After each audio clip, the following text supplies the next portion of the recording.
Nahihirapan kang makatulog tuwing gabi dahil sa labis na pag-iisip sa mga pangarap mo sa buhay na hindi man lang naabot.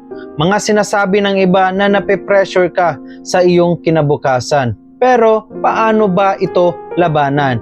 Dahil magre-resulta po ito sa labis na pagka-depress ng iyong katawan at ng iyong isipan. Dito po sa librong ito na may titulo na Isang Pangungusap upang itigil ang labis na pag-iisip. Ito po sa pahina na 11 na may titulo na lilipas din ito. Ang iyong mga paghihirap ay hindi permanenteng tirahan. Dadaan lamang ang mga ito patungo sa mas magandang bukas. Ang hirap ay kabanata lang, hindi buong aklat. Matuto, bumalanse at magsimula muli. Ang hinaharap ay puno ng posibilidad. Ang karanasan mo ang naghanda sa iyo na harapin ito na may karunungan at lakas. Napaka-importanting bagay po na dapat po nating isipin na lahat ng bagay po na ating iniisip sa ngayon dahil problema ito para sa iyo ay lilipas lamang ito. Dito naman sa huwag matakot mabigo.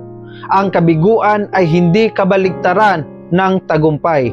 Ito ang hilaw na materyales kung saan nabubuo ang tagumpay. Ipinapakita ng kabiguan kung saan ka pa mas puwang na lumago. Huwag kang mag-focus sa aninong dulot nito. Baguhin ang iyong pananaw, hayaang ang bawat pagkadapa ay maging hakbang paitaas sa landas na dapat mong akyatin. Kaya lahat po ng kabiguan natin sa ngayon, lalong-lalo na po sa mga followers ko po dito, sa application po, mapa PNP, BFP, or BGMP pa yan, na kinakailangan ninyong tanggapin ang katotohanan, ang kabiguan po sa ating buhay. Pero hindi po yan nag-e-end doon. Hindi po yan nagwawakas doon.